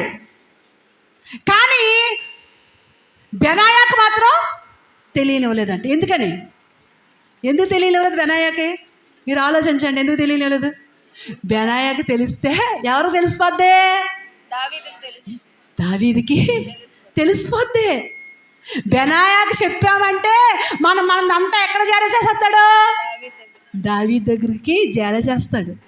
ఏమండి? దావీదుకి అంతా చెప్పేస్తాడు ఈ బెనాయా. కాబట్టి ఇప్పుడు ఈ బెనాయాకు మాత్రం తెలియకూడదు. ఈ బెనాయాకు మాత్రం ఏమండి పిలవకూడదు అని ఈ బెనాయాని పక్కన పెట్టేశాడు. ఏమండి? అంటే బెనాయా గర్విష్ఠులతో చేతులు కలిపాడా? కలపలేదు. ఏమండి? నిజమే. దేవుని బిడ్డలుగా సంఘానికి అలాంటి నమ్మకస్తులుగా ఉండాలి. ఏమండి? సేవకుడికి అలా నమ్మకస్తులుగా ఉండాలి. అలా నీవు నమ్మకస్తులుగా ఉంటే బైబిల్లో అంటాడు, నమ్మకమైన వానికంట మెండుగా దేవుడు దీవెనలు ఇస్తాడండి. ఒకరోజు వస్తుంది. ఈ జీవితం శాశ్వతం కాదు. మరొక ఉన్నతమైన జీవితం ఉందండి. మరొక శాశ్వతమైన జీవితం ఉంది. యుగయుగాలు కూడా ప్రభువుతో ఆనందంగా సంతోషంగా బాధలు వేదనలు లేని రాజ్యము మనకుంది. అక్కడ నీవు గొప్ప ఏమండి ప్రభువు ఇచ్చే గొప్ప బహుమతి నువ్వు పొందుకోవాలంటే ఈ రోజున సంఘములో ఇలా బెనాయాలాగా నువ్వేం చేయాలి? సంఘ క్షేమాన్ని కోరాలి.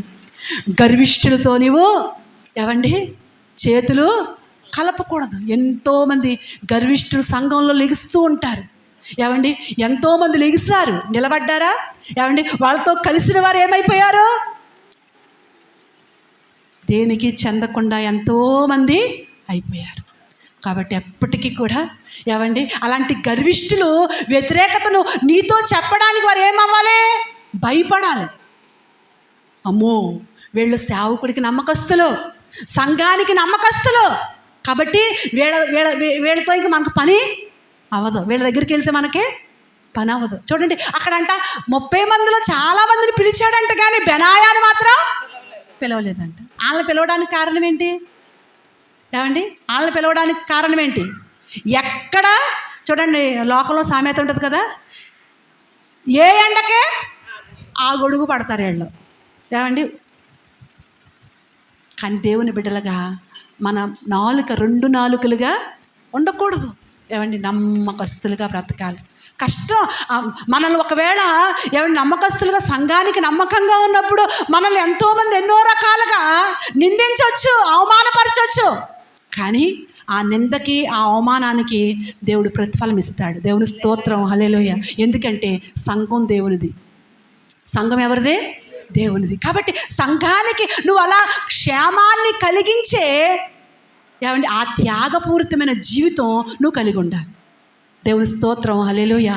ఎప్పటికైనప్పటికీ కూడా ఏమండి నా జీవితం సంఘములో నుంచే పరలోకం వెళ్ళాలి. దేవుని స్తోత్రం. ఎక్కడి నుంచి? సంఘములో నుంచే పరలోకం వెళ్ళాలి. కాబట్టి సంఘానికి నమ్మకంగా బ్రతకాలి. చూడండి యాదోనియా నమ్మకంగా బ్రతికాడు. చివరికి ఏమైందో తెలుసా?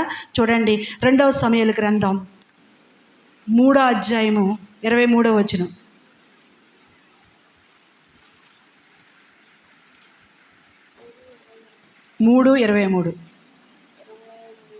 అయితే యోవాబును అతని యొద్దనున్న సైన్యమును వచ్చినప్పుడు నేను కుమారుడగు అబ్నేరు రాజునొద్దకు వచ్చిననియు రాజు అతనికి సెలవిచ్చి పంపెననియు అతడు సమాధానముగా వెళ్ళి 2వ సమూయేలు 23:23 కాదండి 23:23 చదవండి. 23:23 ఆ 30 మందిలో గనుడాయను ఆయనను మొదటి ముగ్గురితో సమానుడు కాకపోతే. దేవుని స్తోత్రం. చూడండి గనుడయ్యాడంట, కానీ మొదటి ముగ్గురితో సమానుడు అంటే 4వ వాడు. చూడండి అన్ని చేసినా ఏమండి 4వ వాడిగా ఉన్నాడంట. కానీ నన్ను 4వ వాడిగా పెట్టాడు. ఇదిగో నేను నన్ను గుర్తించలేదు. ఇవేమీ కూడా బెనాయా ఆలోచించలేదు. ఏమండి, ఇలా వ్యతిరేకంగా ఆలోచించలేదు.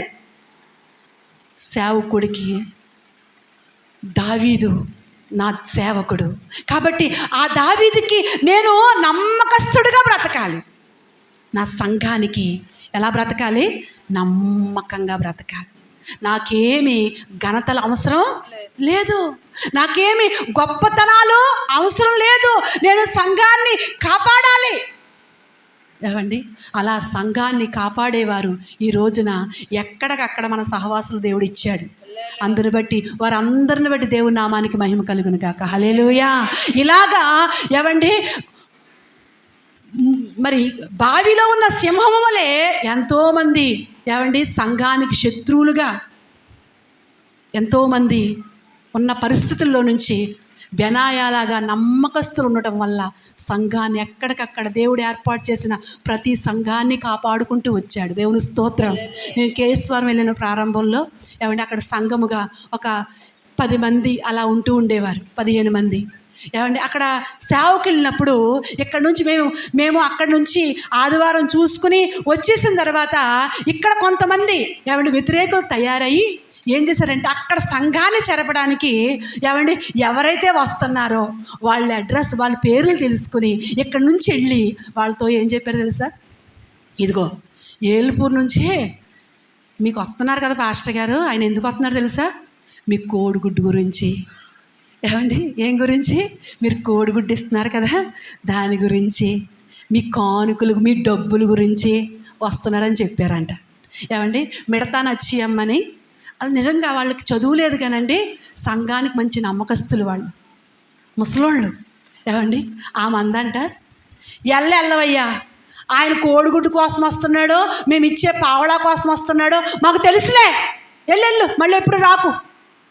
ఏమండి ఆ సంఘాన్ని అలా ఏమండి వృద్ధులే వాళ్ళు, చదువు రానట్టి వారే అలా కాపాడేశారండి అక్కడ సంఘాన్ని. దేవుని స్తోత్రం. హల్లెలూయా. నిజమే. ఎక్కడికక్కడ ఎన్ని వ్యతిరేకతలు, సంఘంలో ఎన్నో వ్యతిరేకతలు. ఈ రోజున బెనాయా లాంటి నమ్మకస్తుల్ని దేవుడు మనకిచ్చాడు. దేవుని స్తోత్రం.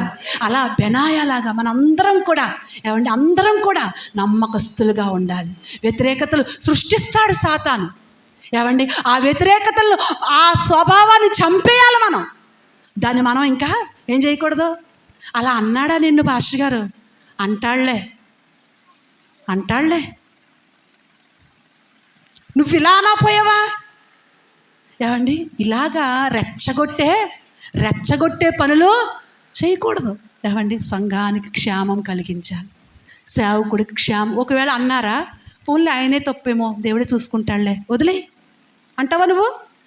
అలా అనవు కదా. ఏమండి అలా మన స్వభావం మారాలి. ఏమండి బెనాయాలాగా మనం సిద్ధపడాలి, సంఘానికి క్షేమం కలిగించాలి. సంఘం అనే పొలములో ఎలా సిద్ధపడాలి? ఏమండి ఒక పుష్పములాగా, ఒక పద్మములాగా, వల్లి పద్మములాగా. 3 మాటలు ఉంటాయి అక్కడ. మొదటిది ఏంటి? పుష్పం. రెండోది పద్మం. మూడోది వల్లి పద్మం. ఈ వల్లి పద్మంలాగా మనం సిద్ధపడితే ఏమండి పొలములో ఒకరు ఎత్తబడిరి. దేవుని చిత్తమైతే ఇదే వాక్యాన్ని మళ్ళా వారంలో కంటిన్యూ చేసుకుందాం. దేవుడి మాటలు దీవించును గాక. ఆమేన్. ప్రార్థన చేసుకుందాం.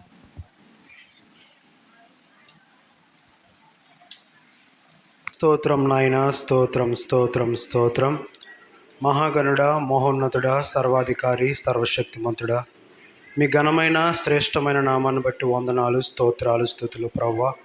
తండ్రి ఈ మంచి సమయాన్ని మాకు ఇచ్చి ఈ పునరుద్ధాన దినమందు నీ సన్నిధిలో కూర్చుని నీ పాదాలు పట్టుకొని నాయన నిన్ను స్తుతించి నిన్ను ఘనపరిచే గొప్ప భాగ్యాన్ని మాకు ఇచ్చినందుకు నీకు వందనాలు, స్తోత్రాలు, స్తుతులు నాయన ప్రభువా. అవును తండ్రి, సంఘం అనే పొనములో నాయన మమ్మల్ని అందరినీ చేర్చి ప్రభువా నాయన నీ వాక్యము చేత ప్రభువా పోషిస్తున్నందుకు నీకు వందనాలు, స్తోత్రాలు ప్రభువా. మరి ముఖ్యముగా సంఘములో మీరు ఎలా ఉన్నారని ప్రభువా నాయన తండ్రి, మీరు ఎలా ఉంటే దేవుని రాజ్యాన్ని మీరు చేర్చబడతారని ప్రభువా నాయన తండ్రి బెనయాన్ని మా ముందు పెట్టినందుకు నీకు వందనాలు, స్తోత్రాలు ప్రభువా.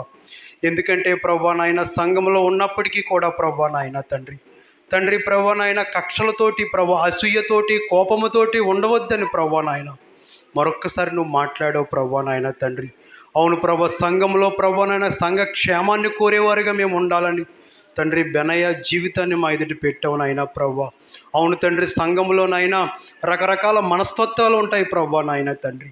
ఉన్నప్పటికీ కూడా ప్రభా సంఘము దేవునిదని ప్రభా తెలుసుకొని ప్రభా నాయన ఎక్కడైనా ఏదైనా చిన్న పొరపాటు జరిగినప్పుడు, చిన్న అవతవకలు జరిగినప్పుడు నాయన బెనయ్య వలె నాయన జ్ఞానముతోటి ప్రభా నాయన సంఘాన్ని కాపాడేవారుగా మేము ఉన్నట్లు సహాయం చేయండి ప్రభా తండ్రి. వల్లి పుష్పము వలె ప్రభా నాయన తండ్రి నాయన మేము ఉండాలని నువ్వు కోరుతున్నావు ప్రభా నాయన తండ్రి.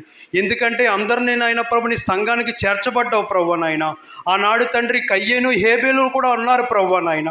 కానీ హేబేలు ఎత్తబడ్డాడు ప్రభా, కయ్యేను విడిచిపెట్టబడ్డాడు ప్రభా. కారణం తండ్రి తన మనసు సరైనది కాదు ప్రభా నాయన. అవును తండ్రి, సంఘంలో ఉన్న మేము కూడా ప్రభా నాయన తండ్రి కయ్యను వలె కాకుండా నాయన ప్రభా హేబేలు వలె ప్రభా నాయన బెనయ్య వలె ప్రభా నాయన తండ్రి ఉన్నట్లు కృపను అనుగ్రహించండి ప్రభా నాయన తండ్రి. స్టెఫెను ప్రభా నాయన తండ్రి నాయన ప్రభా క్షమించే మనసు కలిగి ఉన్నాడు ప్రభా నాయన తండ్రి. దావీదు నాయన తన రాజ్యాన్ని సంఘములుగా ఏర్పరచుకున్నాడు ప్రభా నాయన తండ్రి. కానీ కొంతమంది చేరి నాయన ప్రభా సంఘాన్ని పాడు చేయాలని చూసినప్పుడు తండ్రి బెనయ్య ప్రభా నాయన తండ్రి నాయన ఎంతగానో ఆ సంఘాన్ని ప్రభా రాజ్యాన్ని కాపాడాడు ప్రభా నాయన తండ్రి. ఈ సంఘము నీది ప్రభా నాయన తండ్రి. నీ స్వరక్తం ఇచ్చి నాయన నువ్వు ఏర్పాటు చేసుకున్నావు ప్రభా నాయన తండ్రి. ఈ సంఘములో చేర్చబడిన మేము తండ్రి ప్రభా, ఈ పొలములో ఉన్న మేమందరము కూడా ప్రభా నీ పరలోక రాజ్యం చేర్చబడాలంటే ప్రభా నాయన బెనయ్య వలె నాయన జ్ఞానము కలిగి ప్రభా నాయన తండ్రి మేము జీవించినట్లు సహాయము చేయండి ప్రభా తండ్రి. ప్రతి ఒక్క హృదయ అంతరంగము ఎరిగిన దేవుడు ప్రభా నాయన. ప్రతి ఒక్కరూ నాయన నీ రాజ్యము చేర్చబడాలంటే ఇంకా మీలో కొన్ని లోటుపాట్లు ఉన్నాయని మరొక్కసారి బెనయ్యని మా మొదలు పెట్టారు ప్రభా. మీకు వందనాలు, స్తోత్రాలు. మనుషులుగా తండ్రి ఎన్నో విషయాల్లో బలహీన పడిపోతున్నాం ప్రభా నాయన తండ్రి. అలా ఉండొద్దు అంటున్నావు ప్రభా. కుటుంబంలో భార్యాభర్తలుగా, అత్త కోడలుగా, అన్నదమ్ములుగా, తల్లిదండ్రులుగా మీరు ఎలా ఉంటున్నారని ప్రభా నాయన తండ్రి. ఎందుకంటే మీ ద్వారానైనా నామం గణపరచబడుతుంది, మీ ద్వారానైనా నామం దూషించబడుతుంది అంటున్నావు ప్రభా నాయన. అవును తండ్రి ప్రభా, మమ్మల్ని నీ పొలంలో నీ సంఘంలో ఏర్పరచుకున్నావు ప్రభా నాయన. నీ నామానికి ఘనత తెచ్చేవారుగా మేము ఉండాలి కానీ తండ్రి నీ నామానికి అవమానం తెచ్చేవారుగా కాదు నాయన ప్రభా. సంఘంలో చేర్చబడిన మేము తండ్రి నాయన ఏదో ఘనత కోసమో తండ్రి ఏదో నాయన ప్రభా దానికోసమో కాదు కానీ ప్రభా నాయన మేము మరుగై ఉన్నప్పటికీ తండ్రి మా జీవితం తండ్రి నీ నామానికి మహిమార్థంగా ఉండాలి ప్రభా నాయన. అటు రీతిగా మా జీవితాల్లో ఉన్నట్లు కృప అనుగ్రహించండి ప్రభా. బెనయ్య ఎక్కడ ఘనత కోరుకోలేదు ప్రభా నాయన తండ్రి. ముగ్గురులో మళ్ళీ నాయన తండ్రి లాస్ట్ వాడు ప్రభా నాయన తండ్రి. అయినప్పటికీ నేను ఎంతో చేశాను కదా, నేను ఎంతో నా ప్రాణాలు తెగించి ఎన్నో చేశాను కదా, అయినప్పటికీ నన్ను ఇలా ఎందుకు దూరం పెట్టారని ప్రభా బెనయ్య అనుకోలేదు ప్రభా నాయన తండ్రి. ఇంకా నేనేమి చెయ్యాలి సంఘం కొరకని ప్రభా నాయన ఆశ కలిగి ఉన్నాడు ప్రభా. మేము కూడా మా సంఘం కొరకు నాయన తండ్రి సంఘ క్షేమం కొరకు ప్రభా తండ్రి నాయన ఆలోచించే మంచి మనసు మాకు ఏర్పాటు చేయండి ప్రభా నాయన. ఎందుకంటే సంఘం నీది ప్రభా. నీ పరలోక రాజ్యం చేరాలంటే ఇది ఒక గవిని ప్రభా నాయన తండ్రి. సంఘములో నుంచే ప్రభా నీ పరలోక రాజ్యం చేర్చబడతాం ప్రభా నాయన. అలాంటి సంఘ క్షేమం కొరకు నాయన మేము తండ్రి పాటుపడినట్లుగా మాకు మంచి మనసు మాకు దయచేయండి ప్రభు.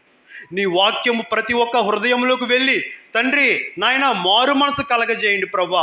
రక్షించబడ్డాం, నీ సన్నిధిలో ఉన్నాం ప్రభా, అయినా మాలో సరైన తండ్రి మనస్తత్వం లేదు, సరైన ఆలోచనలు లేవు ప్రభా. అందుకే మరొక్కసారి నీ వాక్యము చేత మమ్మల్ని దర్శించినందుకు, మమ్మల్ని బలపరిచినందుకు నీకు వందనాలు ప్రభా. నీ వాక్యము ద్వారా నాయన మేము సరి చేసుకునే మనసు మాకు దయచేయమని ఈ వాక్యము ప్రతి ఒక్కరి హృదయంలో తండ్రి 30, 60, 100 ఫలింపు దయచేసి తండ్రి ప్రతి బిడ్డను దీవించి ఆశీర్వదించమని యేసునామం పేరట అడిగి వేడుకొంచున్నాను పరమ తండ్రి, ఆమేన్. మరి 8 సంవత్సరాలు పూర్తి చేసుకుని 9వ సంవత్సరంలోకి బిడ్డ అడుగుపెట్టి ఉన్నాడు. దేవుడు గడిచిన సంవత్సరాన్ని ఎంతో కాపాడాడు. ఈ సంవత్సరం ఈ దినం మొదలుకొని సంవత్సరం ముగింపు వరకు కూడా దేవుడి బిడ్డపై దయాకిరీటం ధరింపచేసినట్లుగా ప్రార్థన చేద్దాం. పరిశుద్ధుడైన తండ్రి నీ కొందనాలు. ఇదిగో నాయన మరి తబితాను గంగాధర్ గారిని ప్రేమించి ప్రథమ సంతానంగా కుమారుని ఇచ్చారు. అందుని బట్టి నీ కొందనాలు. ఈ కుమారుని మీరు ఆశీర్వదించండి దేవా. మరి 8 సంవత్సరాలు కూడా నీ కంటి రెప్పవలే కాపాడారు. ఈ 9వ సంవత్సరం ఈ రోజు మొదలుకొని సంవత్సరం ముగింపు వరకు కూడా నీ దయాకిరీటుని బిడ్డపై ధరింపచేయండి. జ్ఞానమందు, వయసందు, మనుషుల దయందు, దేవుని దయందు నీ బిడ్డను వర్ధిల్లింపచేయండి. పిల్లలిద్దరూ నీ కొరకు అక్కడికి వచ్చినట్లుగా మీరు ఆశీర్వదించమని యేసు నామములో ప్రార్థిస్తున్నాను తండ్రి. ఆమేన్. పరిశుద్ధుడైన తండ్రి, మీ కొందనాలు, స్తుతులు, కృతజ్ఞతలు ప్రభువా. ఇంతవరకు నీ సన్నిధి మాతో ఉంచి ఈ యొక్క ఆరాధన అంతటిలో కూడా మీరు మాకు తోడుగా ఉన్నారు తండ్రి. నీకు స్తోత్రములు నాయన.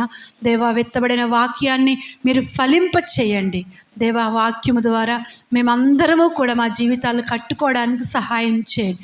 ఎక్కడ ఇంకా మేము బలహీనపడుతున్నామో, ఎక్కడ ప్రభువా మేము సరిచేసుకోవాల్సిన వారమై ఉన్నామో సరిచేసుకుని, ఆ పొలములో ఇద్దరు ఉన్నప్పుడు ఒకరు ఎత్తబడ్డారు, అలాగే మేమందరము ఎత్తబడే వారిగా ఉండడానికి మమ్మల్ని సిద్ధపరచమని, బలపరచమని, బిడ్డలందరినీ మీరు ఆశీర్వదించమని, వారు చేసిన వ్యవసాయాలు, ఉద్యోగ వ్యాపారాల్లో బిడ్డలకు తోడుగా ఉండమని దేవా. ప్రతి కుటుంబము కూడా ఇంకా నీ కృపలో వర్ధిల్లడానికి, యెహోషువ కుటుంబాలుగా రక్షణ సంపూర్ణతలోకి రావడానికి మీ కృప బిడ్డలందరిపై అనుగ్రహించమని, పసిబిడ్డ మొదలుకుని వృద్ధుల వరకు కూడా నాయన నీ కృపాక్షేమములు ప్రతి ఒక్కరికి దయచేయమని. ఇదిగో రాజాబి ఎంతో బలహీనురాలుగా ఉంది నాయన, ఆ బిడ్డని మీరు ముట్టండి, బాగు చేయండి. అలాగే అన్నమ్మ గారు, ఒకసారి అన్నమ్మ గారి కొరకు ప్రార్థన చేద్దాం.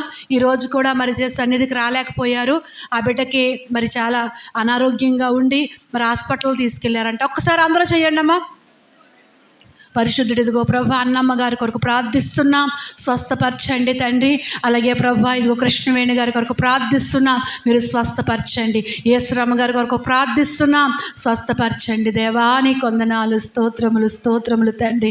అలా మరి కొంతమంది బిడ్డలు తండ్రి నాయన ప్రార్థన అవసరత కోరారు, వారందరి కొరకు ప్రార్థిస్తున్నాను. పేరు పేరు నా పేరు పేరు చెప్పిన మీరు దీవించి ఆశీర్వదించమని నాయన. నీ రాకడ ఆలస్యమైతే మరలా ప్రభు నీ సన్నిధిలో మేమందరం కనపడడానికి నీ కృప మా అందరికీ దయచేయమని, ఘనత మహిమ ప్రభావాలు పొందమని మేమందరము ప్రభు బెనాయావలే ప్రభు నాయన సంఘానికి, సేవకులకి క్షేమం కోరేటట్లుగా అటువంటి మనస్తత్వాలు మా అందరికీ దయచేయమని యేసు నామములో ప్రార్థిస్తున్నాను తండ్రి.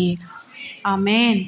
తండ్రి దేవుని ప్రేమ, కుమారుని యొక్క యేసుక్రీస్తు కృప, పరిశుద్ధాత్మ కన్నుని సహవాసం ఎప్పుడు ఎల్లప్పుడు కూడిన మనకును ఇరులోక పరిశుద్ధులకును సదాకాలము తోడే ఇక్కడ వరకు నడిపించి ఆదరించును గాక. ఆమేన్, ఆమేన్, ఆమేన్. అందరికీ వందనాలండి, వందనాలు.